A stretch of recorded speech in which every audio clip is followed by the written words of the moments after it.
anything. Yep. All right. Dr. Sloane, welcome to Grab the Irons podcast. We're really happy to have you. Welcome. Morning, guys. Thanks for having me. How are you doing? Doing great. Enjoying the time with you guys. It's nice to see your faces again.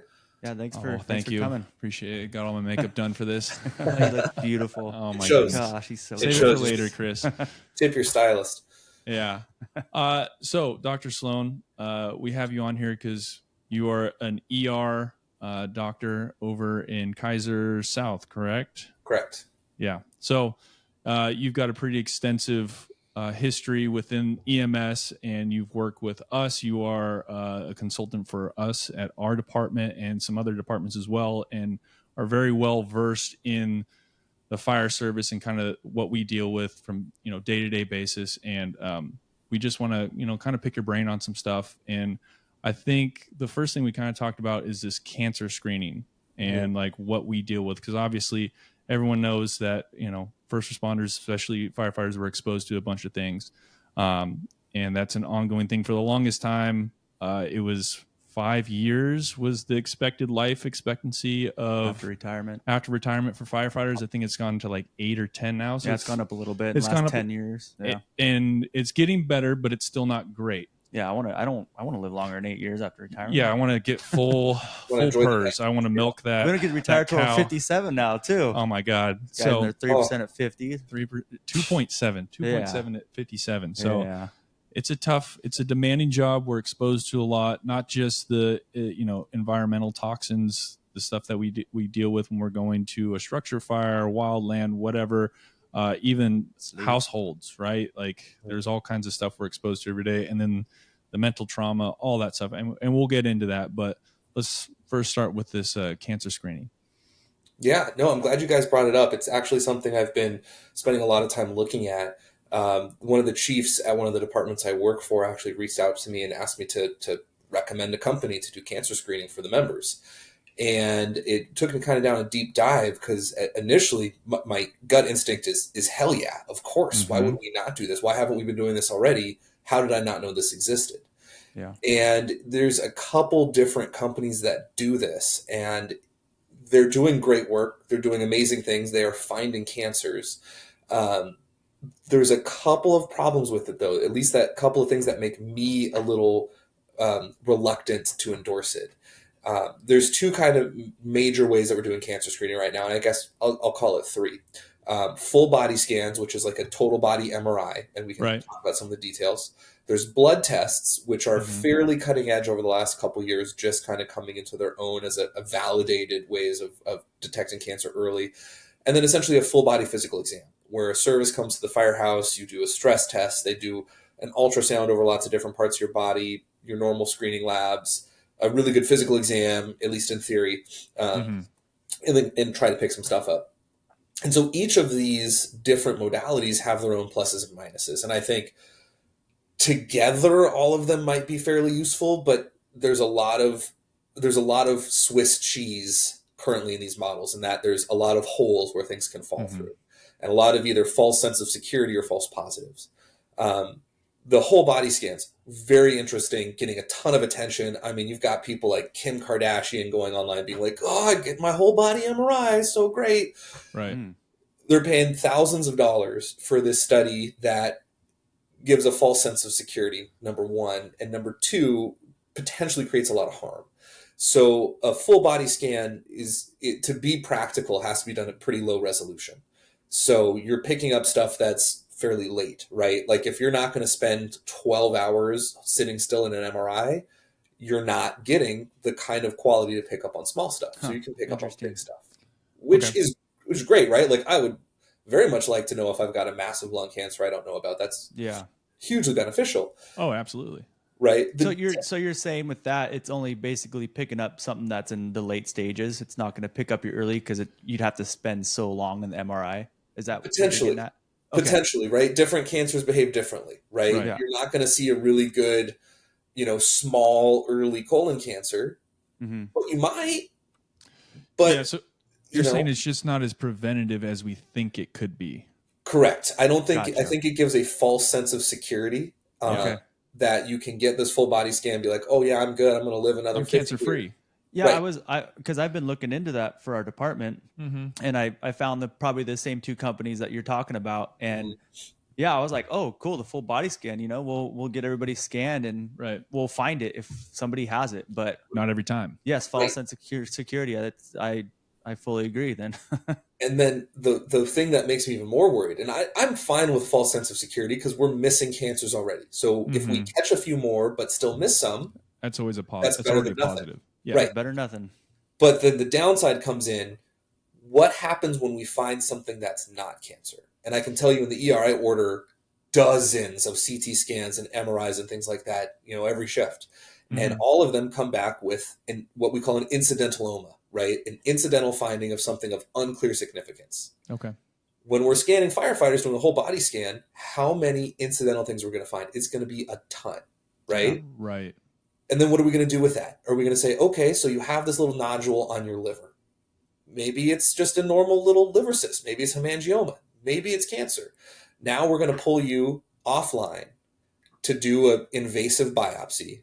Maybe it gets infected. Maybe now you get ascending cholangitis, which is a severe infection of the liver, Yeah. and you're in the ICU for weeks for something that wasn't cancer, but we found it. Super benign. Yeah.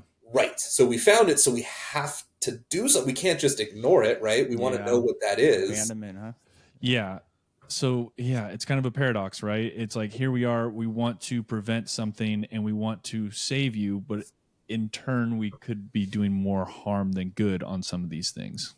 Right. Pulling guys offline, and people are getting mandatory behind them, and which is causing more exposure, more exposure. stress for those people, more right? sleep deprivation, and just Right. You get told, yeah, we found a lump on your adrenal gland, and now you have to go to biopsy. But oh, guess what? Like, all of healthcare is backed up, so you're not going to get it for 6 months. You're going to spend 6 months not sleeping, freaking out, freaking the hell out. maybe getting a complication from the biopsy, and it ends up being nothing. Or it ends up being cancer and it saves your life. The thing is, there's not a good way yet to really say decisively one way or the other. I think it's good, but there's definitely some risk. And I think without having a really earnest conversation about the risks, it's hard. Like, I wouldn't want to put any of you guys through that as guys that I work with, guys that I know very well, that I like, that I consider friends.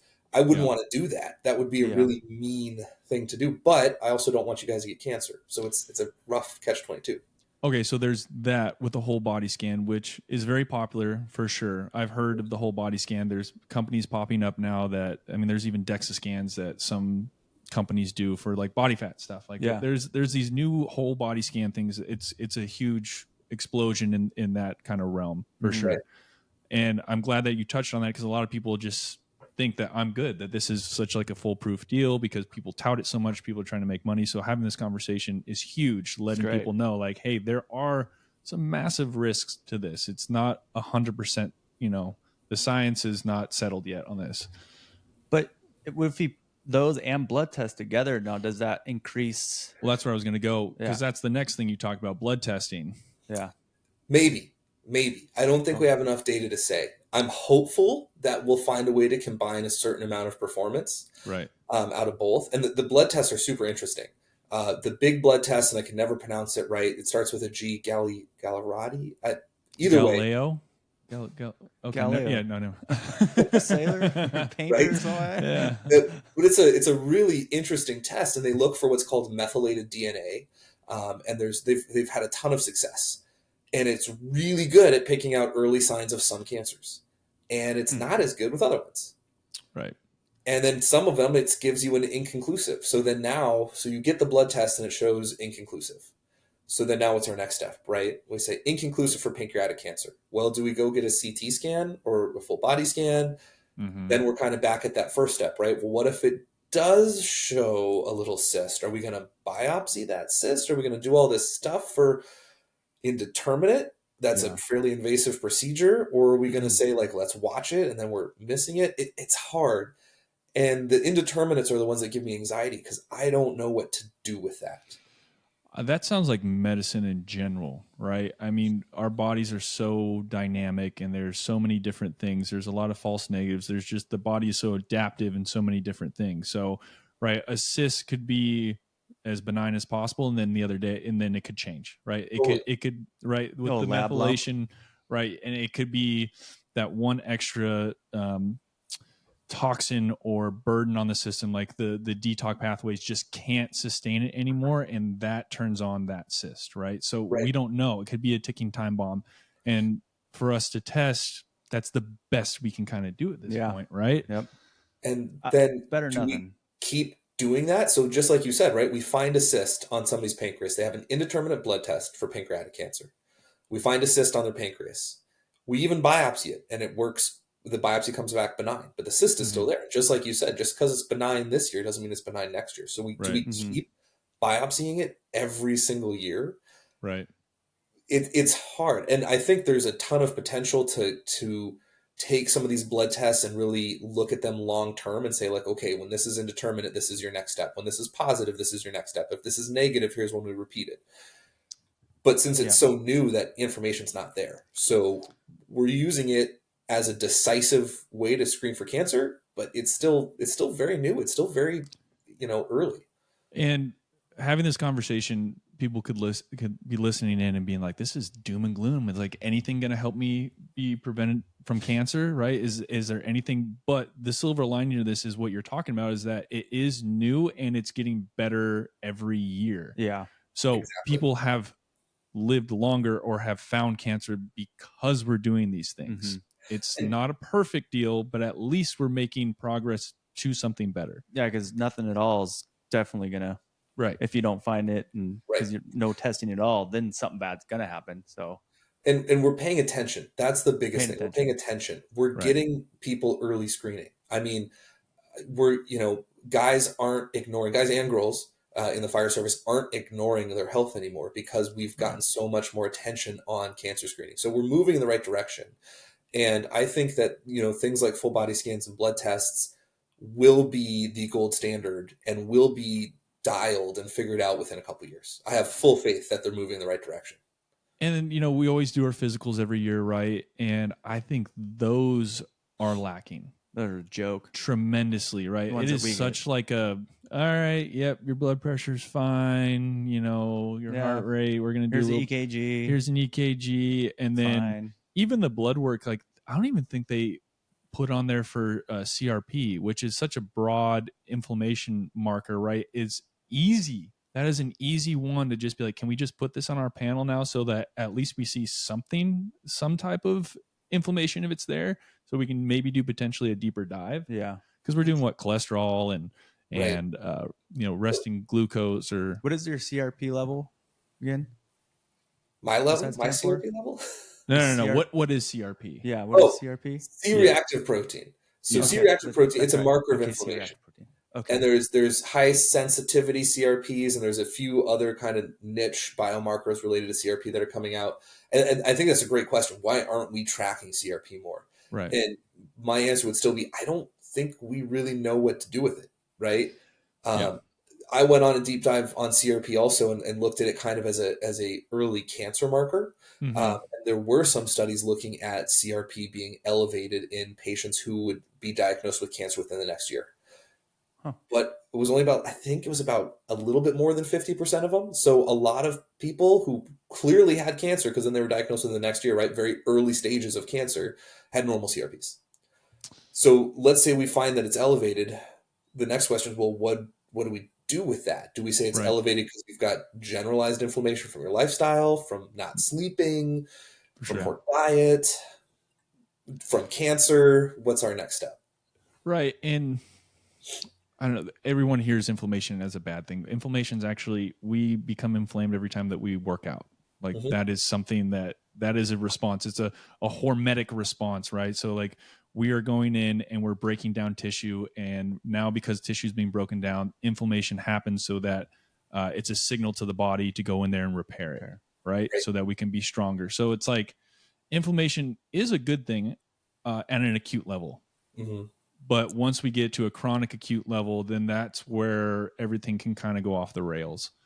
And I think there's a ton of good science behind looking at inflammatory markers on a long-term basis, right? Yeah. If you know, like, hey, those are my trends over the last 6 months to a year to 2 years of generalized inflammation, and here's how it relates to my lifestyle and all of these other things, I think that can be very useful. But the average person, and I would even argue the average firefighter, doesn't really know what to do with that information. Yeah. I mean, you specifically are like, what do I do with, because some people that have cancer don't show these elevated, it's like even a medical professional is still going like, there is some evidence, but then what are the steps moving forward? Right. It's Right. gonna be a mix of everything, and it's gonna be difficult to find the one size fits all solution. You Now know, what? So now what? So we did our blood work, we did our scan. Now what's the You said a third one, right? the physical the portion of physical. this? What does that entail? What are they doing for the physicals? So the physicals is something I actually like a little bit better. I think it's for now my leading one that I think is best for public safety, which is an in-person physical exam and ultrasound. And it's essentially your yearly physical exam the way it should be done, Hmm. with a little bit more blood work, with extensive physical exam.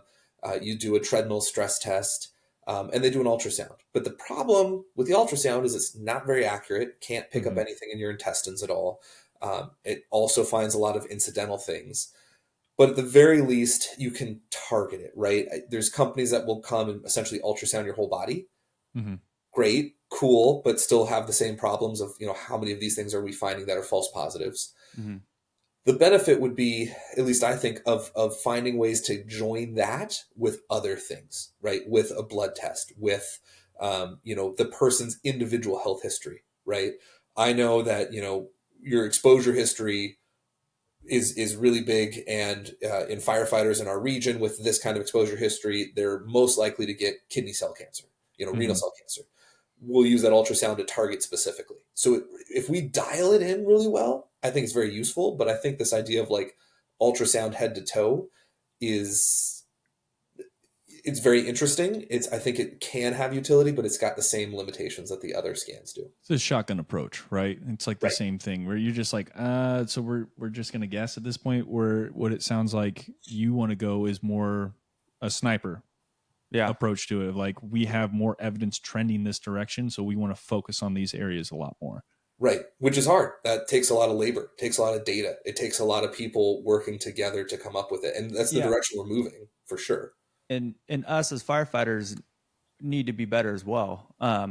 Which is what we're trying to do here is we need to be better at gathering information on, there are we kind of talked about this a little bit before the show, the personal exposure reporting through CPF on their website, that every time we run a call, there is somewhere where we can go and report data on what exposure, like structure fire. Okay, what is everything you're exposed to?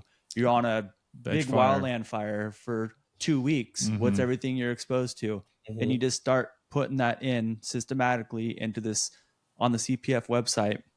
And then, with that information and the information from the scan, and the information from the blood work, and the information from your diet, and the information from your exercise, maybe that could be the systematic approach that maybe in the future could help us prevent cancers from Well, killing us. and then just kind of honing in, like you talked Yeah. about. It's just, I mean, life's hard enough as it is, and I am assuming, like, just as a medical professional in your field, you guys are swamped Oh, Yeah. yeah. all the time. I mean, we see it with our patients that are calling 911 because they're 9 months out, 6 months out to talking to their primary, and we go like, Yeah. hey, you need to talk to your primary care about this ailment that you're having. They're like, I already did. Yeah. I've tried. 6 months out. Yeah. Like, I need to go now. I'm freaking out. I can't sleep because this is just in the back of my mind. So we understand the stressors that are just like the workload that is on you guys is absolutely insane. Well, and I went and taught a class for one of my departments last week, and I asked the group of firefighters. There was 20 firefighters in the room. I said, raise your hand if you could actually get an appointment with your primary care doctor this week, like a real in-person appointment. One guy raised his hand. Yeah. One, right? So this is with the cancer screening, you give it to your primary care doctor. You do this study, right? You order this blood test. You get the study. It shows indeterminate or positives. Your doctor is not going to have the time to sit there, evaluate your personal risk factors as a firefighter, which is part of the reason why our pre-employment physicals suck, is because Yep. you're getting an occupational health doctor who doesn't understand what firefighters do being different than what a factory worker does. Mm-hmm. Right. And so you're hoping that your PCP is going to take this information and do the right follow up and really understand it. And all they're going to do is be like, oh my God, I don't have time to figure this out, dude. Why did you bring this to me? Yeah.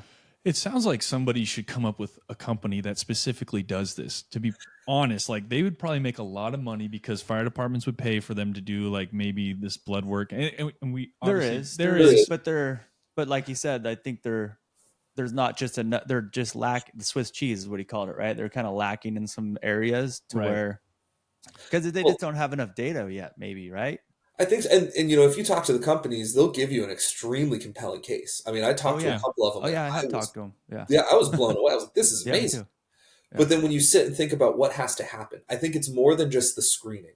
I think what we need and what I would love to see happen is for public safety professionals to be able to have an all-inclusive wellness center where you have a physician that understands your risks, that can do your physicals, that can do your workman's comp, that can do your occupational injuries, right? Something like you come back from a fire where you've been inhaling smoke and you have wheezing. If you get diagnosed with asthma by some ER doctor somewhere, that could take you off the line for weeks while you get it resolved versus somebody who understands how the fire service works goes, no, you've been inhaling a bunch of stuff for weeks. Here's some albuterol and some steroids. You have a bronchospasm. Let's not pull you off the line for something like that. Yeah, I totally agree. I mean, it could be all encompassing, like even, you know, obviously firefighters, we're talking about that. We're a little bit biased there, but I even say like we could do that for military, for police, like all these things. There should be a center for these specific people because we have specific needs. I agree. And you can include mental health, substance abuse, and there's places that are working on that. I think it's just in the infancy stages. Oh, you know, sorry for the cat in the background. Oh, it's okay. Hold on a sec. We're having some. Give us 1 sec. Yeah, take your time. This is a great conversation, guys. Yeah, it's going good. And off the record, I am toying with the idea of starting a clinic like that myself. Do it. We'll see. We got a good guy you should talk to. We just interviewed him last Monday. Jeff, I've told you about him. Jeff, he's my doctor. He's a PA, but he's like a wellness doctor, and he's phenomenal. So we'll hook you guys up too. I think you guys could have a great conversation with this. Yeah, I'd love to chat with him. Yeah, I mean, I think you and I talked about this a while ago that you were like, I'm almost thinking about getting out of medicine and doing this. And like, you would be a godsend to be able to do this. I know it's tough, but yeah, I've got your own. Right, I've got some things in motion to maybe figure it out within the next couple of years, but we'll see. Depends this Topo on guy, the guy that we just interviewed was absolutely amazing, and you would love to nerd out with him. Like I had a fantastic time talking to him because he's it's fun to watch him. It was really cool. It's stuff that needs to be said, and like a lot of people don't know about this information, and it's like everyone should know. Everyone should know. Yep. Oh, that's cool. Anyways, where are we? But back to, so I think as we'll talk just as firefighters because that's what we are. But I think just all first responders, military, people in the hospital, I think we need to be better ourselves about, like I elaborated earlier, just for small example, is like reporting what we go to. But also I think, which is bizarre to me, and it's bullshit personally. I think it is, like we take all these company officer classes and these rope rescue tech classes and these trench rescue classes and whatever, right? There's not any classes out there to like for mental. I mean, they're starting to pop up few and far in between, but I think your first day of we want to become a firefighter and there's a fire tech 101 class. I think there should be a chapter in that book about the shit that you're going to see. Yep. How it's going to affect you. Sleep deprivation, diet, exercise, stretching. Your relationships, like. Yes. Like, how is that not a thing? I don't understand. It's getting there. It's getting there. You know, I've seen chiefs at the beginning of an academy, pass out books. There's a book like How to Love a Firefighter, I think, Mm-hmm. which is about the relationships. They're Oh, starting cool. to talk more about the health stuff. Like it's moving in the right direction, but you're totally right. Like how have we gone however many hundreds of years the fire service has existed without Yeah. prioritizing this? Yep. Yeah, I mean that's when I first got into the fire academy and everything. I had such a vision of what my life was going to be as a firefighter, and it's like I wish I had that person. I was just like, you're going to go to the same house for the same shit. You're Mhm. going to see you're going to see kids die potentially. You are going to see all kinds of gore. You'll have a 96 on the medic where you sleep 6 hours in 4 days. Yeah, all the time. And you're going to come home and you are a different person. Your wife's going to look at you and go, who the fuck is this? Yeah. Right. Mhm. And like, no one told me that. I had to live through all this stuff, which it's a part of the job. I totally understand it and I fully accept it. But I also, if I was given better tools, like my wife and I went through therapy at one point, and the therapist had to tell my wife, like, hey, he's in the reptilian part of his brain on when he goes to work. He has to shift his head. Those tones can go off at any second. There can be any type of emergency. It takes him a couple of hours, if not a day, to reboot to be like a normal human being. Yeah. So like you got to give him a little bit of grace when he gets home. There needs to be a system, and we've done that. Yeah. It's been this, like, she's like, okay, you had a bad day on the medic, or even if it was on the engine, you had a fire, go take a nap, go do whatever you got to do. Like, just decompress. What's going to reset?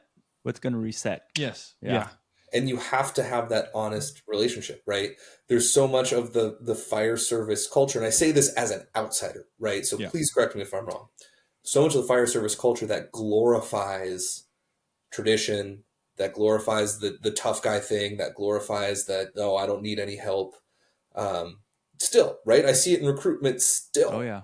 Absolutely. Yep. I mean, those are the type of people that we recruit, the type A, like go down, gritty individuals. You're going to get the job done. That's what we want. We do need those people. But then now, once they're in the fire service, right, and they start to have these health effects, they start to have these problems, they start to have their marriage fall apart, they have such a bigger hill to climb to accept the resources. Yeah, absolutely. We talked about it when I did a peer support class, was people think that they are showing signs of weakness of going out and asking for help. Complete opposite. That is tremendous strength. It is. To say, I need help. Yeah. You got it. We always are there to help other people, but like, who's helping us? Mm-hmm. Well, and if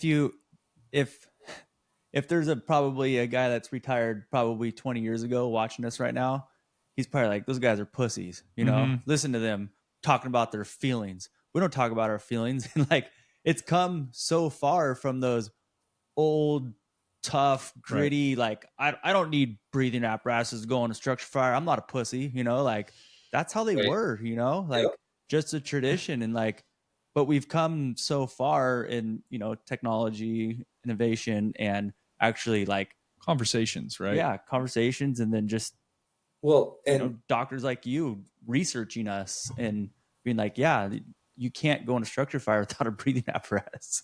Yeah, you know, there's still a lot of holdout for that, right? Like, and I may step on some toes here because I think one of you guys at least has this, but the guys buying 100-year-old leather helmets covered in soot for 100 years of fire, and then putting that cancer bucket on your head. Yeah, that's you're gonna ruffle a lot of feathers there. And probably me, I love my leather. That is like it's coveted. Yeah, I freaking, as soon as I got probation, I was like, I can't wait to put my leather on. Yep. But you're right. You're right.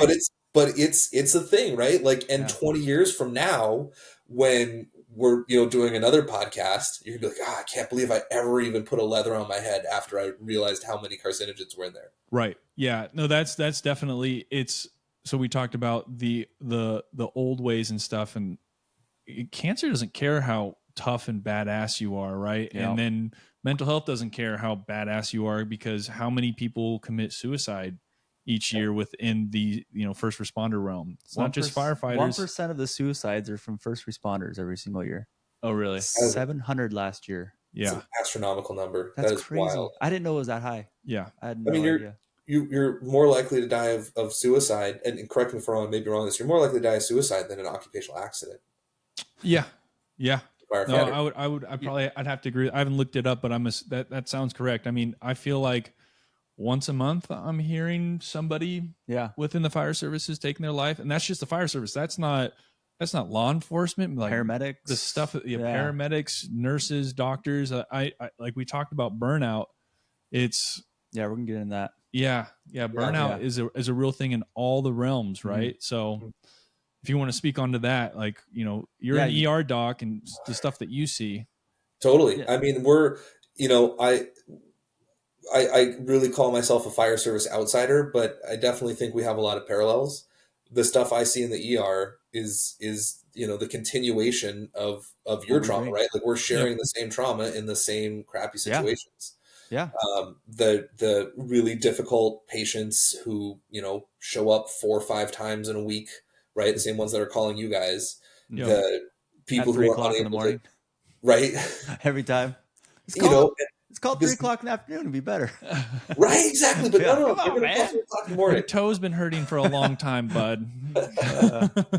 And seeing so many people you can't do anything for, right? There's Right. elderly people with lots of medical problems that family can't take care of them, that they come to me being like, oh, will you please fix my dad? I'm like, no, I can't fix your dad with dementia. Well, we Yeah. can't take care of him anymore. Well, shit, I can't either. I don't know what to tell you. It's very difficult to see those type of things, and it's I don't know, when you see it so often, it's like I think about my parents, right? Mhm. Once they get there, and it's just like you give as much empathy as possible. And I'm very empathetic to all those people, but man, it is a tough thing to see, like somebody who's they're a shell. They're a shell of what they used to be. They're not it's not living. It's And awful. And I think that contributes to burnout just as much as the really traumatic cases, right? Like we're Absolutely. all on the same page about how bad a pediatric death is, right? There's no way No doubt. way that you're going to get through this career and be like, yeah, that didn't bother me. That's a given. I hope Right. not. I don't want to know that person. Seriously. They're a little But psychotic for sure. Yeah. I don't know how the they pass ones that I backgrounds. think add up are the ones that aren't initially as traumatic, right? Mm-hmm. Watching that frequent flyers decay into severe dementia and their family that doesn't visit them, right? Right. The person who's calling all the time because they're lonely, the guilt that we have about getting irritated, right? Yeah. You can't, like, there's no first responder in the world that can look me in the eyes and honestly tell me that they don't get irritated. Yeah. Yeah, they're lying to your face if that's the case. Totally. Yeah. And I'll fully admit, I get incredibly irritated by my patients, right? Mm-hmm. Lack Yeah. of medical understanding, inappropriate expectations, like there's all this other stuff. But then it also, none of us went in this field to be jerks, to Yeah. not care about people. So then it's also like that digs on you, the feeling of the loss of empathy. Mm-hmm. In emergency medicine, we actually call it moral injury. Watching the healthcare system, continue to get people rich while cutting services for the patients who are paying for it. All of this just digs in, and it's death by a million tiny cuts, and then every now and then you get that PEDS arrest, which is the gunshot wound to the head, not to your head as the provider, right? Oh, to yeah, your for own sure. moral structure. Yeah, we've talked about that a lot. Past, Mhm. Yeah. No, I mean that last little pebble in your sack, Yeah, the accumulation. We'll probably hit this. This will be a dead horse. We'll beat a dead horse on this one quite a bit, but I think it is It needs to be said. very important. Like, I think a lot in our society, we are very extremely reactive. That's just how we are. It's like, oh shit, that's bad. Let's try to figure that out now. Instead Take of this pill. we saw it coming years ahead and we just decided to ignore it, right? Until it is just glaring you right in the face. So like we've talked about your backpack being full, and it's those pebbles every single day of that reoccurring patient, the nagging, all that stuff. And we want to be empathetic, but then it's just my backpack's too full now. It's overflowing. And it wasn't the PDs, P call like you talked about. It's just somebody was snappy with us or rude to us, and where we just lose it. And you don't seek help for those. And that's the problem, right? A lot of people have that bad PEDS arrest. Peer support shows up, right? Everyone's checking in on you. The support, that case is awful. That case is still terrible, but the support is there and the acceptance is there. It's not there from when you ran 4 times to the same guy at the nursing home in one shift. Oh, for sure. Nobody's coming in to check on you after that one. And that's the one that you don't even know gets you and fills up your backpack, and that weighs you down just persistently. And that's not just one call. That peds arrest is rare, right? Yep. Those other ones, the little pebbles, are every single day, every single shift, almost every single call. Well, then nobody has any empathy for you for that because they've all ran that call too. Yeah, it's part of the job, right? When you talk about it, they're like, quit your bitching, Sickenberger. I've done that. I've been doing that for 20 years, you know? And you're just like, yeah, you're right. Yeah. Okay. I am bitching. You're right. All right. Yeah. But there's no solution. Well, yeah. To me, it's another thing. This conversation's big is going to be like, I don't think I need therapy, or I don't think I need to talk to somebody. I probably should. Probably should do it now instead of later. So there's less to, unwrap. Like the box is just getting ginormous at this point. And then you finally go to therapy, you finally seek help. And it's like, man, what a process to like unfold all this when you could have done more of small work before. Yeah, that's a good point. Yeah. Like we work out. I mean, I work out every single day, right? Because I want my body to be able to perform for the things I want it to do, right? But why am I not doing that mentally with my mental exercise? How come I'm not doing that? And I tell myself that all the time, but I still don't do anything about it. And you're more likely to have a career-ending issue from mental health than from I'll take it back. At least in the departments I work with, where most everyone's pretty fit, you're more likely to have an issue with your mental health than your fitness. Yeah. That is very different in some departments where cardiovascular events from being out of shape are the leading killer of firefighters. But that's not across the world, right? I think, most of the professional departments, at least that I know, it's very rare to see someone out of shape. But that's tangential. People aren't putting the work in. And I think in medicine, it's the same thing, right? I know a colleague of mine did an absolutely awful case the other day. Really, just even telling me about it, I felt like I was getting PTSD just to hear his, recounting of the case. He has no interest in going to therapy. Oh, I don't need that. I'm fine. And I think he's afraid of it because it's work. He's going to have to address it. He's going to have to put in work. He's going to have to deal with his feelings, and he's just too afraid to do that. Yeah, that does sound daunting. Absolutely. It sounds like I'd rather go try to, deadlift 400 pounds than like talk about the things that, really upset me, or, so true. Some darkness in my past. Like that sounds worse than a brutal workout. Well, it's funny that we're here we are talking about like the fear of the unknown again. Like we were talking about that earlier, like getting scans, right? Or the false positives or the false negatives. And here we are again. We're kind of talking about that little thing in the back of our head that we know we should do, but maybe we're not doing it, and it's kind of come up in every single subject we've talked about so far today. So, and I can tell you, if I were to show up with 2 clipboards and say, sign up for therapy on this clipboard and sign up for a full body scan on this clipboard, which clipboard is going to get immediately filled up at the firehouse? Yeah. Yeah. The full body scan. Right. But which one is the one that everybody decisively needs that day?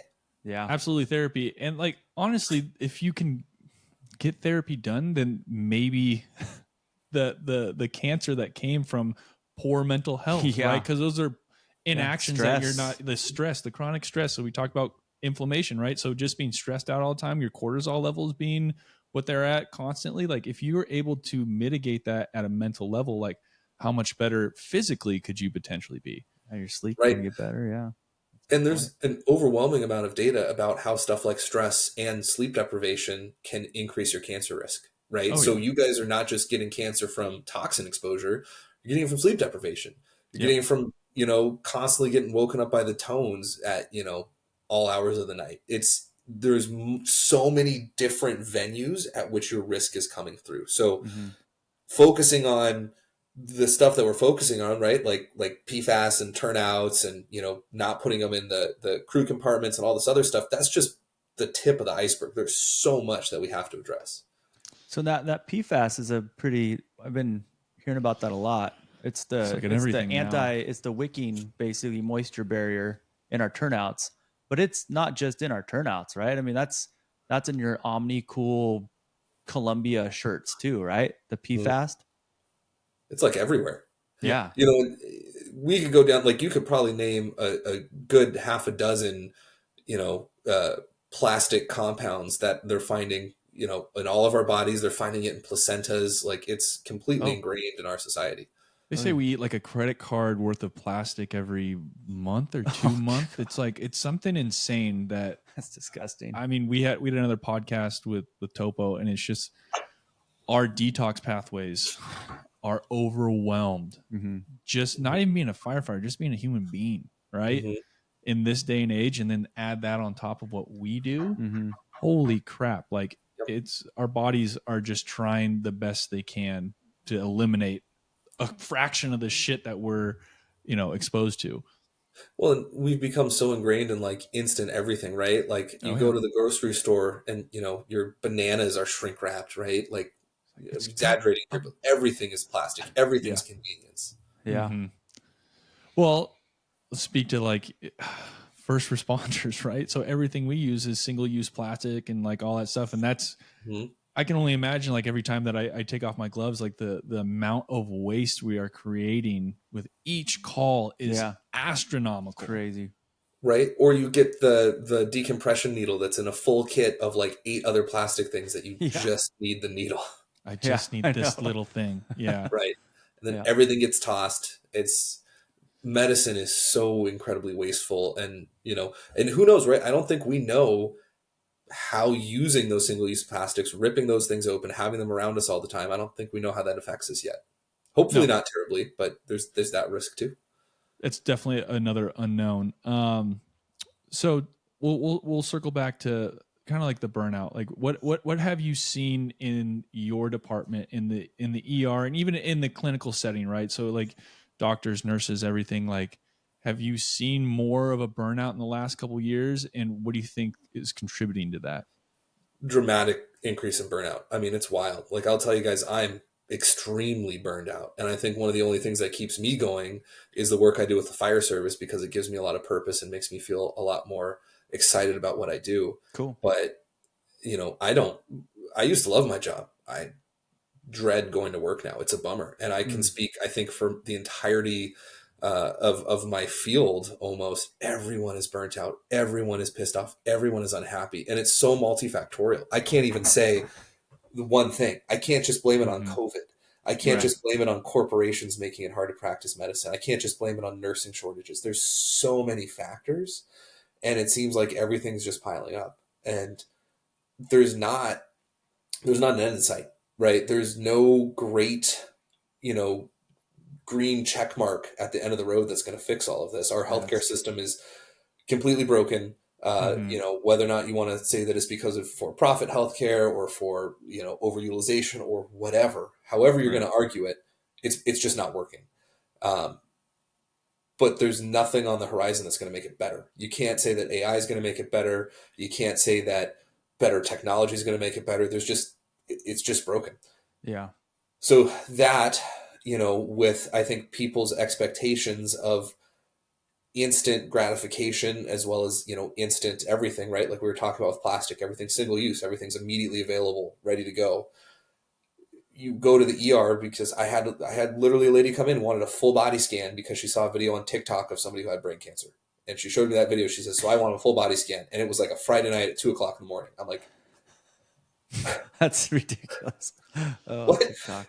Yeah. So that contributes to moral injury. The looking at the great wave of baby boomers that's coming in that have nowhere to go, that have families who don't have the resources to take care of them, that Oh, are that's sitting such in a big hallways, issue. right?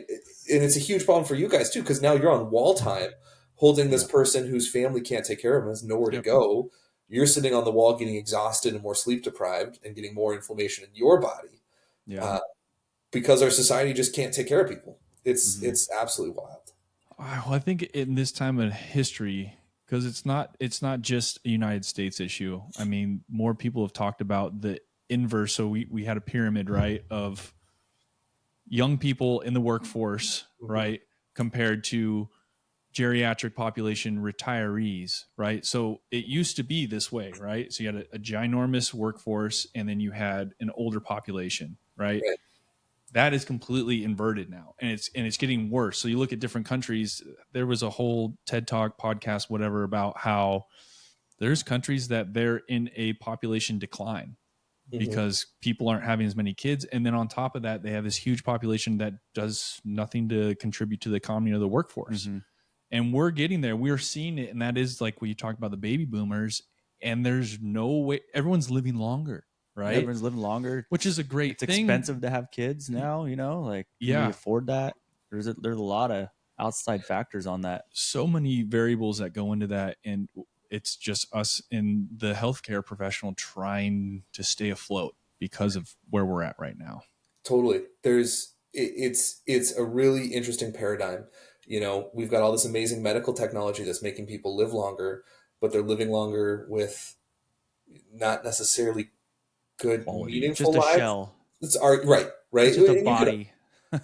exactly. No And you in can it. argue that that's worth it. That's totally fine. But then people can't afford to take care of them. I mean, if you can't afford to have kids, how can you afford to take care of your medically complex parents? Oh, I know. My neighbor right now, poor thing. She's 96, and our medic's over there all the time. And I mean, she deteriorated fast. She was driving to the movies last year, but now, you know, I've been having conversations with her, and she's like, I don't know what I'm gonna do. Like, I can't go into home because it's at least $6,000. Oh, it's wild. And she's like, doesn't want to burden her family with becoming a financial burden on them. So she's riding it out at home, and there's no way she should be there at home by herself, you know? And then she falls, she breaks a hip. Yep. Yeah. Right. Yeah. All these other things, it just spirals. Yep. And there's not a great solution. And even the care homes that are out there are short staffed because nobody wants to do that job. Because we also live in a society where people want I don't want to say the easier jobs because every job is different, but like people don't want to do the labor jobs that used to be there. I mean, look at recruitment for the fire service right now, right? It's down. It's awful. It's so terrible. When I graduated college, there was 1,000 people testing for 10 spots for LA County Fire. Yeah, I remember that. You know? City was that way. Yeah, I've heard Metro was that way. I tested at the Cal Expo. It was a 3-day test. This was back in 2004 or 2005. I think it was a 3-day test, and they had them in those big buildings at Cal Expo, completely full for 3 days, 3 tests a day for 11 spots. I got like a 98 on a test, never got a phone call. So, and now we have our department is a great department in the Sacramento area, and we have a great contract, and we can't get people to show up for job interviews. Some people, I think we had 24 applicants last time, and like 4 of them no showed, no called. I'm like, what is going on right now? Yeah, it's a pretty interesting, again, it's an interesting time that we're living in for sure. And I'm sure that you're seeing it too. Who wants to be a doctor anymore? It used to be the most coveted position, doctor, lawyer, right? Yeah. And how you guys are probably having a really hard time just getting, staff for doctors and nurses. Yeah. Yep. We can't keep nurses to save our lives, right? They're spinning out of the emergency room so quickly. We just can't keep, across the field, we just can't keep nurses. And doctors, there's still plenty of people who want to go to med school because of this kind of, I think, false narrative of like you get so much money for having a chill job, which is definitely not the case. But we don't have the doctors where we need them, right? Yeah. You can go and find you can go and get a plastic surgeon or a gastroenterologist or all of the fancy specialties that make a lot of money. Everybody wants to do that. Nobody wants to do primary care. No. Nobody wants to do the stuff that we need because it's not glorious. It's super shitty. There's a ton of moral injury. There's a ton of hours. There's crap pay. So yeah, the people are just not signing up for the jobs that need to be done. Well, the ones that are maybe forced in that position don't have the passion that's needed to be in there as well, right? Right. Well, and the ones who do have the passion for it get burnt out. Yeah. So you've said, right, that you've had some burnout. Like, how have you dealt with that burnout? Like, how do you get by? What are some of the tools that you've been using to kind of keep yourself afloat and kind of keep that mental space in a better spot? I mean, I definitely signed up for a therapist, and I was completely reluctant to do so. And thankfully, I have a wife who's very aggressive in making sure I take care of myself, which is great. Cool. So she got me to sign up for a therapist. I think it was an incredible use of time. I've focused on, taking care of myself, taking care of my health a lot more, which has been great and helpful, which is, I can say as a doctor, because I'm out of shape sitting in a chair entering data all day, but that's not a tool that I can recommend to firefighters because you guys are already doing that. Mm-hmm. And the bigger things is I found outlets for passions, right? If I don't have the same kind of passion that I used to have for work because of so much moral injury, because of so much of the system being broken, that I was able to find a different outlet of something I'm very passionate about that feels like it gives me a lot of purpose, which is working with you guys. Cool. That's huge. And Yeah, I like yeah, that. that Cool is huge. And for like what you guys are doing, right? Having a podcast educating, that's a huge benefit for the two of you for burnout. I think everyone needs to find an outlet where if you have burnout, the passion that brought you to the field in the first place has an outlet. Yeah. You know, Kind of because comes full circle a little bit more. right, if you're not getting that passion release from what you're doing, because and it's caught and burned out, but you still want to have that purpose, you got to find somewhere for it. Yeah, purpose is so important. I mean, that is a big thing. I think we have a big issue within our society as well, is that people don't know what their purpose is. So it's like having that. I love to say this all the time, but Japanese have a word. It's called ikigai, and it's like for which I rise. So it is like I get up because this is what drives me forward. This is what I get up for every day, and I have this passion and purpose for. Everyone should have that.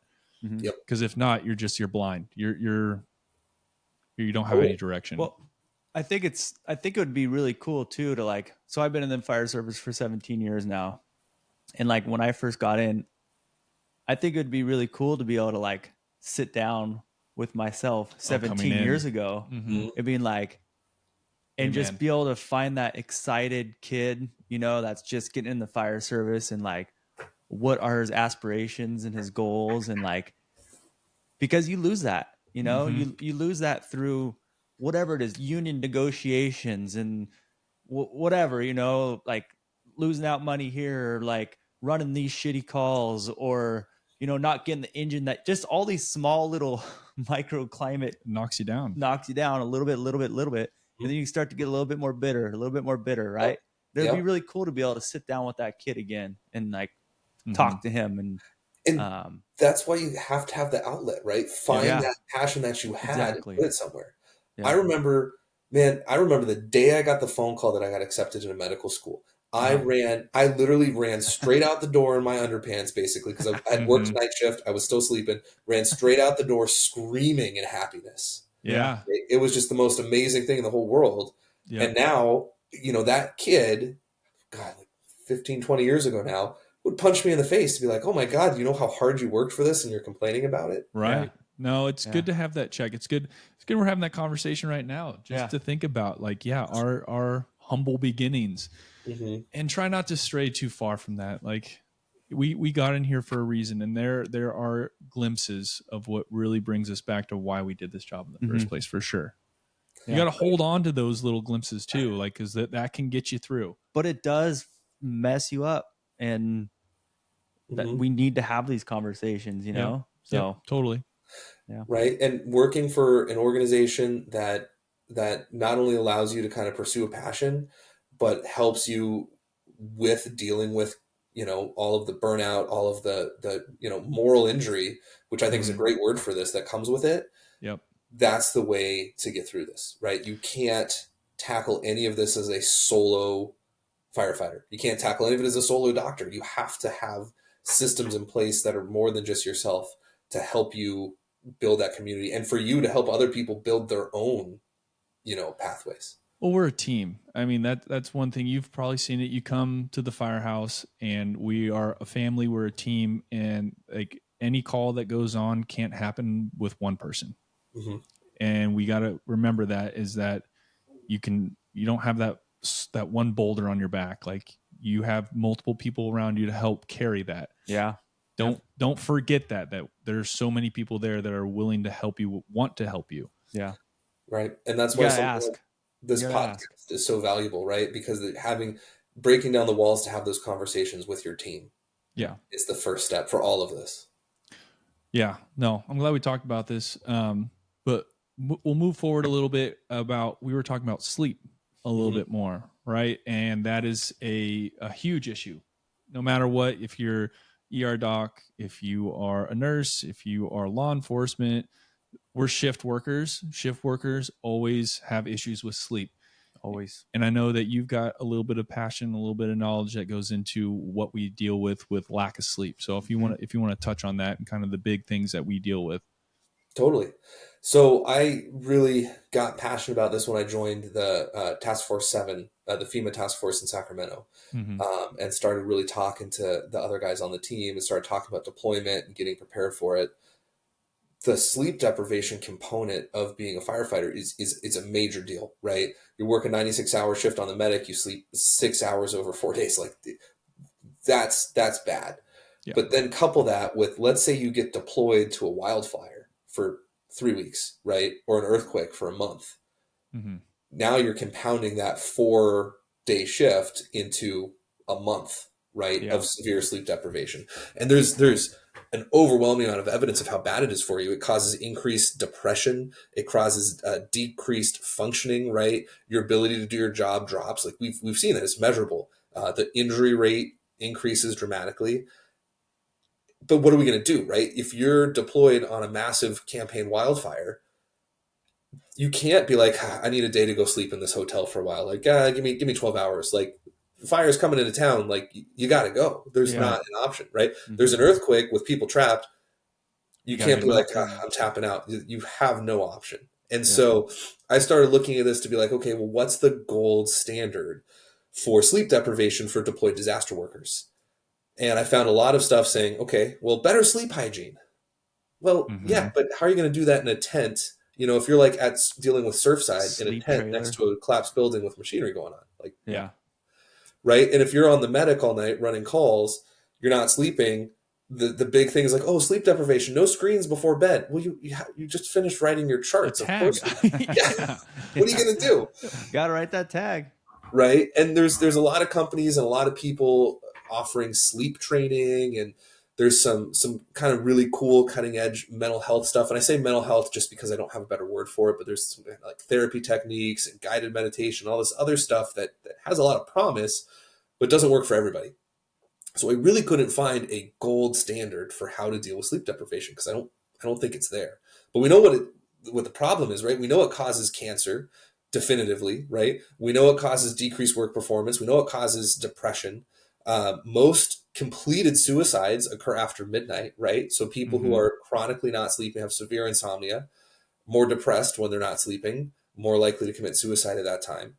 A huge amount of firefighters have sleep disorders and they don't even know that they have them, right? So we're not addressing them, we're not dealing with it. It's a big problem, and it's one that's starting to get the same kind of attention that I think cancer has gotten, which is great. But it's still very cutting edge, very, very incompletely explored. And I would argue that lack of sleep is contributing to these cancers.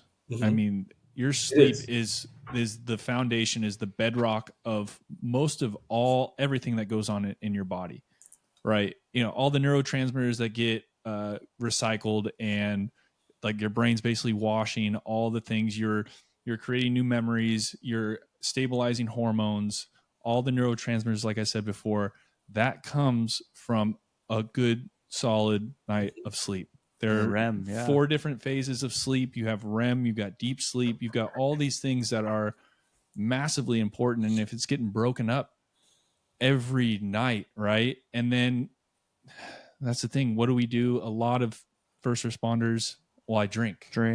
You know how the only way I can go to sleep is I can drink. Well, you know what that does to your sleep archetype? It completely destroys your sleep archetype. As soon as you start drinking or you're heavily caffeinated, like caffeine's got a half-life of 8 to 12 hours within your system.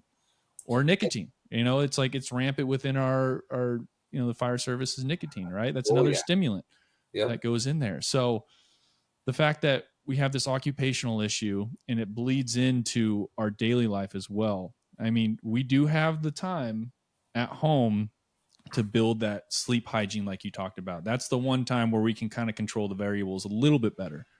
Yeah, but you got things to do when you're home.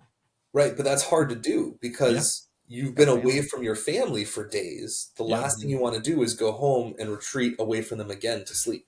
Yeah. So Not happening. it's a catch-22, right? Yeah, if you've got young kids that want to see their mom or their dad after not seeing them for a 72-hour shift, Mm-hmm. how are you going to say no? Right. You know? Yeah. Wife's got Can't. stuff planned for you. I mean, it's hard to rack out and do Yeah. the things that you need to do. Wife's in nursing school. Yeah. You got a new kid. I mean, I've got a 1-year-old and another kid on the way. It's like just juggling with that is hard enough as it is. So, Totally. do you have any potential solutions, or is there anything that you've seen that could help mitigate these things? Not that no. Just the answer is just no, I don't. I have seen a lot of things that I'm interested in exploring, Mm-hmm. um, but I haven't seen enough that I think I could really recommend. I think that systemic change is needed. I think there's not going to be one quick, easy solution, the same as there's not for cancer screening, right? There's not going Right. to be one great blood test that's going to be like, you're done, Yeah. right? I think sleep hygiene for first responders is going to be multifaceted, and it's going to require a complete systemic cultural approach to deal with it. You take probies at some departments. You take probies who spend 2 years only working the medic for back to back to back shifts, and they're chronically sleep deprivated for years because Mm-hmm. they're working the medic because they're new. That's going to last them for years. Maybe we need to start reevaluating how we do staffing, right? Yeah. 12-hour cars instead of 24-hour cars, which is a cultural change because Yeah. There's some people aren't going to like departments looking that, into 1-on 4-offs, I guess. So they're right? looking at a whole new staffing models, I guess. Mm-hmm. So it's starting to And that's a be can of talked about. worms. Like Yeah. that is like you talked about, a cultural thing that is going to be met with a lot of resistance. Mm-hmm. Even talking about that leather and all the things that we do, it's like, this is history. We're very proud of our history, and like it's going to be met with a lot of resistance. And I don't know what it's going to take in order for that to be a change I that people mean, are going to welcome. so we're breathing apparatuses, right? Yeah. So Oh, I agree absolutely. with you. Yeah, it's going to be a huge uphill battle, um, because there's not a quick fix. Everyone's hoping to get that quick fix. Oh well, there's some new medication that'll immediately put you into REM, and you can wake up and won't be groggy. It'll be great. There's not. Oh, You that'd be know, great. these sleep aids are they're not great. They're habit forming. They take Mm-hmm. you out of REM. I mean, I've seen some data that people who use Benadryl chronically, which is something that I used to do all the time in residency, have higher risk of dementia. I mean, there's no quick fix. Yeah, Um, I use that when I go out of county on these big fires, mhm, like 2018, 2019. I was constantly going getting Benadryl because you have to sleep in these basically tractor trailer trucks Mm-hmm. mhm, that have Coffins.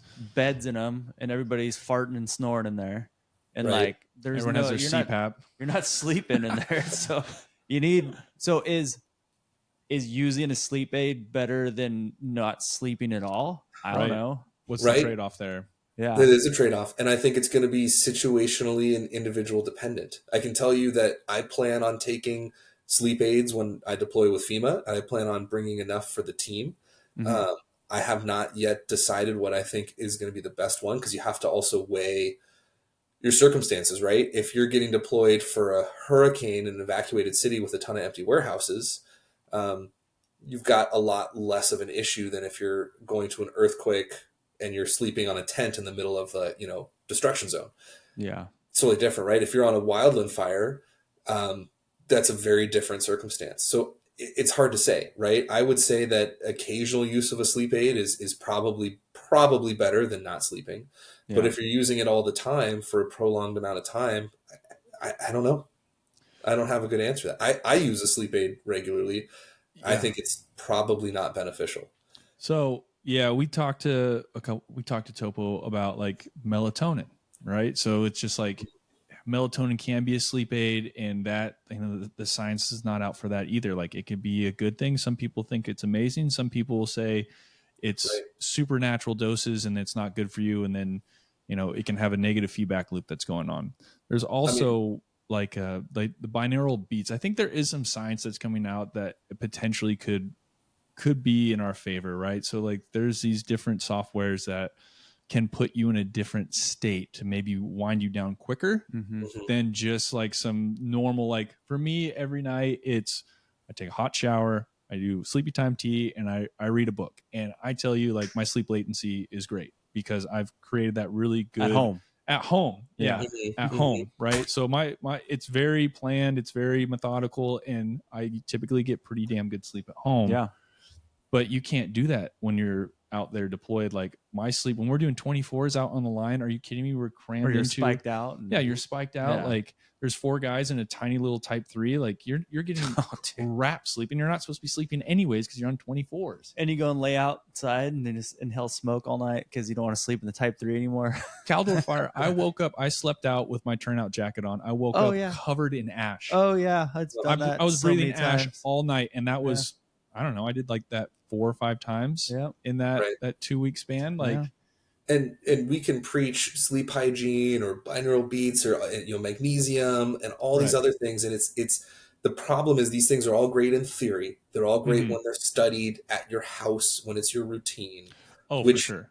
Right. And I would argue that most of this stuff is when it's a routine, it's going to work great no matter what it is. Right. Yeah. If you can make a sleep routine, it doesn't matter what you take, what you use, what you listen to, it's going to work great. Right. When you're out, it's all out the window. Right. And so I don't think we'll ever have a good answer for deployments, but I think things within the fire service, like investing in blue light blocking glasses for doing charts at night, right? Which is a cultural thing too, right? Not everyone's going to want to do that. Yeah. There's new alarm systems for tones that, like, depending on the tone, instead of turning on all the lights and hitting off the alarms at the same level, could, just tone in the rooms of the people who are going, or like gently shake your bed for a code 2 thing over 30 seconds before turning on. And then you can, turn the alarms off so it doesn't wake up everybody else. There's going to be new things like that that will make it better. But it's cultural change. It's money. It's, investing in new things and looking at new systems, and it's going to take a while. Yeah. I mean, even culturally, like taking a nap. Like, I know. I think, especially when you're on probation, they're like, oh, you can go sleep when you're on the medic. And I'm like, yeah, I'm not doing that. I'm not going to go lay down and have somebody else do the dishes or whatever it is. Right. That's not happening on probation, Right. But why? Yeah. That's my question. Why? Yeah. Because it feels like the wrong thing to do. Totally. Like, and I don't want to do the wrong thing on probation because they can fire you for any reason they want, So that's my why. It's a good why. Laziness and could be taken as laziness. Yeah. Yeah. But that's part of the thing with all of this, right? We have to have a cultural change where we embrace the stuff and say, like, no, we have to make sure our probies sleep, especially when they're on the medic. And especially if they're on the medic for years, because that's the way that the department works. Because I can tell you, if I'm the medical director for a department and I'm reviewing cases and it's like the same person coming up over and over and over and over again, sometimes it's somebody who's a bad medic, and sometimes it's somebody who just isn't sleeping because they're just on the same shifts all the time. Their executive function is limited. Yep. Right. Like they're just not, they're not firing on all cylinders. What is it like if you don't sleep for 24 hours, you have the blood alcohol level of like a 0.08, right? Or something like that. Something like that. Yeah. I think it might even be a little bit higher. Might be a little higher too. Yeah. It's something that needs to be addressed, right? And there's so much uphill battle to address all of this stuff. And I think the big takeaway that I have for this whole podcast is, like, there's all of these resources, there's all of these things, there's all of these systems in place and scans and blood tests and training classes and nap rooms, and there's all these different things that we can do, and none of them are going to fix our problem alone. Right. For any of these things. Good point. Exactly. You said, well, maybe this blood test, maybe this scan will work, but maybe them together, like if we can talk about joining these things, collectively working, because right now we're just putting a puzzle piece together with missing pieces. Like peer support alone isn't going to take somebody through that bad call, right? It's going to help. Help diffuse it, but that's just part of the picture. And so we need culturally to look at the entire fire service and first responders as a whole and say, okay, we've spent a ton of time and energy on the tip of the spear. What are we going to do for the rest of it? Yeah. And I just know people listening to this in the fire service, there's going to be a lot of resistance. And like, there's people part aren't of even me listening that's to like, this. there's part of me that's like, oh man, like this is really tough to hear. Oh, I can't use my leather. It's like it, because we are just seeped in tradition, right? And it is like, it was the same thing. I played college football, right? And it was it's grit. It's how hard can you work? How much can you suffer? And that was praised. That was very much like, all right, that's the guy. Like he's gonna grind and he's gonna knock heads until he doesn't have anything left. Mm-hmm. And that's all good. We need those people, and that was great in football because it was an hour and a half long and you could recover. But if you're doing that hour after hour, year after year, like it's accumulative. So it's like, yeah, you're badass, you're gritty, all these things, but cancer isn't fucking badass. Yeah. Suicide is not badass. No. Like all those things Opposite. And are if we build a system around keeping everybody healthy and engaged and able to, I hate the word resilience, but like that is the right word, right? We build the system, we can operate like that. Yeah. But the problem is, I think culturally, we're asking people to operate like that without the systems in place to support it. And that's where we get burnout, right? Yeah, and we're gonna have to bring this stuff, like us as the health and wellness guys for our department. This is something that we're gonna have to bring to them and making it as accessible and as easy as possible, as sexy as possible, yeah, and easy. because a lot of these people aren't gonna go out and do this on their own. Like because well, first of all, they don't know about it, so we have to make them aware of it. First thing. Second thing, we have to bring it to them on a silver platter and be like, hey, look at how cool this is and look what this could do for you. And they still won't take what's on the silver platter. Yeah. So then we have to schedule them for someone to come in while they're on duty because they're not going to do it off duty. And it's just like, talk about an uphill climb, right? I don't know.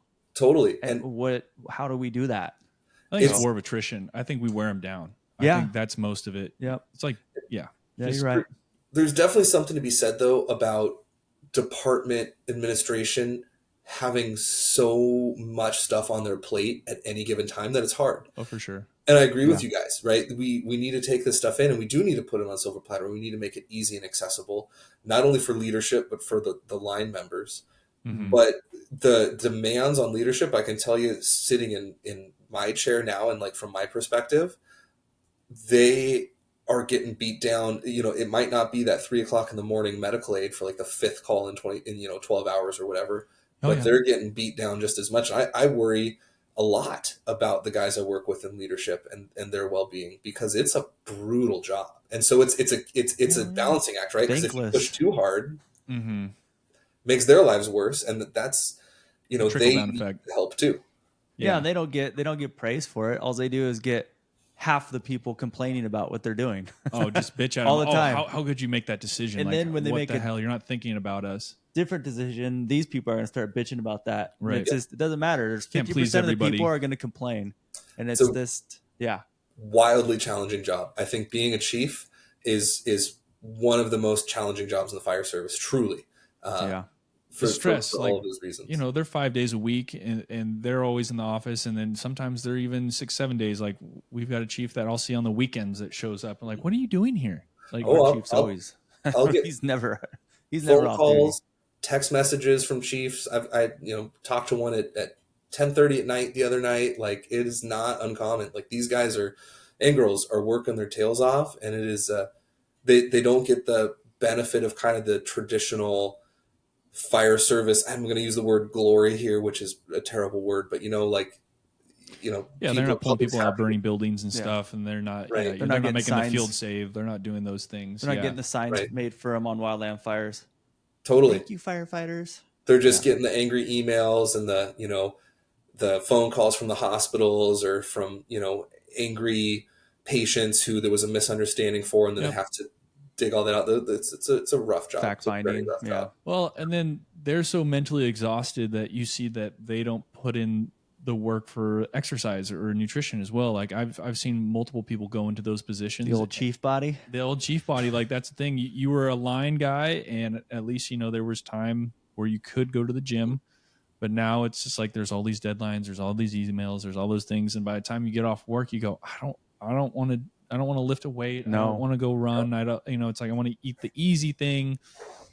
So it's tough. Pick up like food on the way home. Yep. Mm-hmm. And so that's a cultural thing too, right? Like, how do we support leadership as well? And I'm not just saying this because I work with, I'm kind of in a weird position as medical director where I get to know all of the line members really well. And I think the challenges associated with the line member, but also with leadership. Yeah. And I worry about all of you guys, from the chief of the department down to the newest probie. There's very unique concerns on everybody that I think the whole fire service needs to sit and look and reflectively look inwards and say, what can we do to change to make everything healthier for all of our members? Yeah, no, you make a great point there. And, there's the money incentive there too. Everything costs money too. Everything That's a costs bad money. thing. I mean, I feel like we have a pretty progressive department, and I mean, Sick and I are on the health and wellness, and we're able to make some decent changes, right? We're helping drive that. Yeah, I would say. Yep. Yeah, and we're saunas. They're coming. Like the small things with Really? saunas. Yeah, we might be getting. We are getting infrared saunas, right? Yes, more than likely. It's still kind of hung up in financial stuff, but it's happening. So. And as a public, like the public looking in, that's challenging, right? At a leadership level, to be like, what, firefighters are getting saunas? That's like looked as a resort, type deal, that you go to this spa and there's a sauna there. But honestly, it's not. There's the detoxification aspect of it, and there's a cardiovascular part of it too that people aren't aware of, or they see as this luxury, when we're really just trying to look out for our guys as much as possible, because heart disease is like one of the leading things. 45% is the number one killer. And that's never going to be approached well by the general public, right? Because there's always going to be members of the general public, and I see this looking through feedback from the public sometimes. Well, why aren't we having them pick up litter when they're in between calls? And why are we paying for Parks and Rec when we can have the firefighters do all the Parks and Rec maintenance in between calls? And all these ridiculous, outlandish ideas. Yeah. So you're never going to make everybody happy. No, it's never. And there was a guy, I forget, I saw it on Instagram or something, and he looked at his buddy. He's like, "Did you know that the fire department runs EMS? They do structure fires. They do traffic collisions. They do hazmat. They do rope rescue. They do swift water. They do everything. They pick up snakes from people. Pick up snakes. But what is put onto the fire service is absolutely insane. So there's always, jack of all trades, master of none. Yeah. And that is true, especially with our department. We're a small department. We're a 5-station department. We cross staff an engine and a truck. You go down to Metro or SAC or Stockton, it's like, that's a truck guy. Yeah. He just does truck things. That's an engine his guy. Job. That's a hazmat. That's a rescue guy. Mm-hmm. And even on top of that, those guys have to be, it's multifaceted in the skill set that they have to have. So I think general population doesn't really realize how full our plate is as firefighters and first responders. No, they have no idea. Totally. And neither do the hospitals. The amount of for lack of a better word, hostility that's developed in between hospitals and EMS lately is mind-boggling. Yeah. And it's because of a lack of understanding. I mean, I have colleagues who we could spend a whole hour on wall time. This would be another great topic someday if you guys ever want to touch on it. Yeah, we should talk about that. Yeah. I know CPF is really looking into that too right now. Yeah. AB 40, massive changes. But even with wall time, right? I've got colleagues who don't think that you guys should have the ability to decide if a patient is stable or not, which is just the dumbest thing I've ever heard, because they truly don't understand what paramedics do. It is, it's rough. And nurses who don't agree with paramedics making decisions, and yet you guys are the only ones truly competent to make that decision because you've spent more time with the patient. You've seen their house. You've already stabilized them. It's out of control. Yeah. It all circles back to there's no one right answer, because there's no one right answer. I do agree with some of your colleagues. Some of the paramedics aren't qualified. I mean, there's always going to be that. There's always a bad egg, but unfortunately, but for the 99% part, you're right. We've been in their house. We've seen their environment. We know, we've been to their house multiple times. We know this person, we have a good judge of moral character and what's actually going on with these people. Well, what as well. a paramedic does too is we are in a environment that has tremendous amount of variables. Like we brought you to a place that is controlled. Yeah. We brought you, this patient, to a place where you are comfortable, have all of your tools, have all your things. We are out there in the field in some stranger's house, Getting retardant dropped on us, like working a code. Yeah, like those. We have to make some serious decisions in a short period of time in a very unstable environment. And in the back of it, like every time I start an IV on someone's like, "You're going to start an IV on me in the back of this moving vehicle?" I go, "Yeah, no, I do this all the time. This is actually more comfortable back here than I am in, if we weren't moving." Yeah.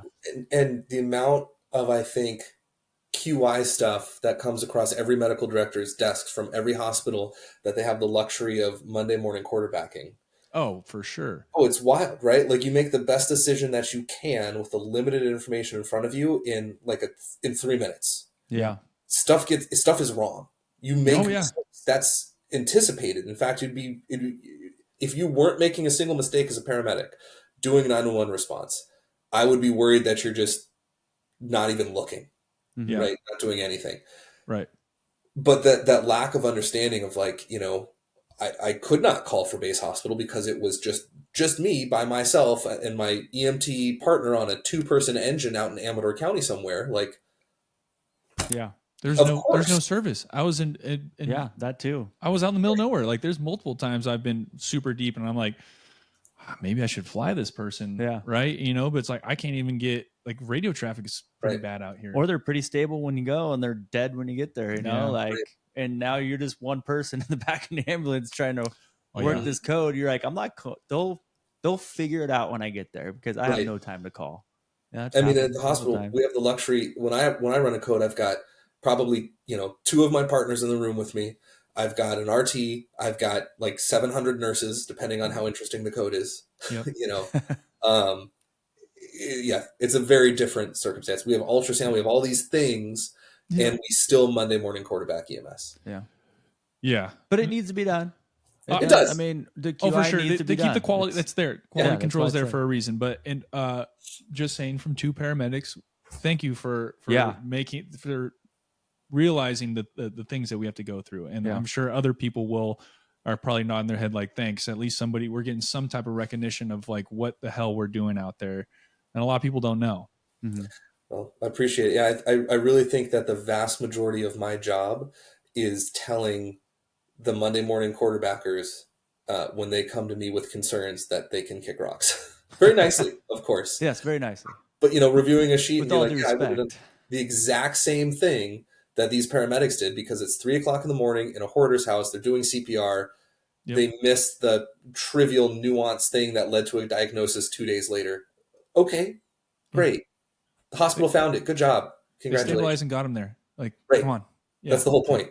That's what we do. Yeah. Right. So stabilize and transport. Technically not supposed to diagnose, right? No, I don't. Yeah. But the most important thing that I do in my job is just being that kind of barrier, hopefully, to make sure that those non-valid QI complaints don't add to your backpack, right? Yeah. When they're valid and they can be educational and they can be fulfilling, right? We can talk about like, hey, you did this, I would have done this. Let's talk about why in a supportive and engaging manner. That's beneficial. Right. If it's actually bad, then it needs to be dealt with in an actually bad way. But for the most of the time, it's like, nope, this is not contributing to anybody other than Monday morning quarterbacking. Right. Well, yeah, Sloane, it's been Dr. Sloane. It has been a pleasure to talk to you. And I thought that was a fantastic conversation. It was awesome. And Thanks, really guys. happy to have you on here. Let's do it again. Hopefully we will see some change in the immediate future for the better for everyone, doctors, nurses, fire department, Yeah, we law feel for you enforcement. guys, for sure. I try to have I want to have a great relationship with hospital staff. I always try to do the best I can, bend over backwards to try to help, because I understand how overworked you guys are. And if we can make each other's lives a little bit easier, it's a better. We don't need to be like, there's some people that are just so freaking cranky. Yeah. It's like, hey, we're on the same team. Same This is patient care. We're both experiencing this stuff. Yes, you have to deal with this patient that is covered in poop. Guess what? Guess who packaged him up? I did. I've had to smell this poop for the last 45 minutes. Yeah. Yep. Like we're there. We're working together, and we're doing the best that we can to bridge that gap. So I think that's most of us are trying. Yeah. Most of us are trying to do that, and that is it. It's a common goal for sure. Well, I got to tell you, thank you guys for having me here. It's been an absolute delight, and I love working with both of you, and can't wait to have some more of these conversations in the future. Yeah, we'll definitely get you back on, and we'll have some other topics and stuff. But this has been a great first conversation with you, Dr. Sloane. Appreciate it. And if I get any death threats about saying that I'm trying to take the leathers away, who do I forward those to? They're coming. I got rid of my leather. I wouldn't say death threat, but maybe like a kidney punch threat. I think that's fair. That's fair, right? Yeah, that's valid. Yeah. I'll let you punch me in the kidneys if you get rid of your leather. Oh, wow. That is so tempting. What am I going to go European helmet? Is that the they're pretty cool. Is that the compromise? Change the sirens. And those are sick, dude. I do like those. Yeah, they're a little slimmer profile. You can kind of get, but we'll see. To be continued. I'll let you know. I have to sleep on it. Okay, sounds good. Hopefully get good sleep on it. Yeah. Hopefully. All right, Dr. Sloane. We'll talk to you later. All right. Later, buddy. Sounds good. Thanks, guys. Bye, Doc. All right, now stay on because you are 38% uploaded, and we're learning. We want to get the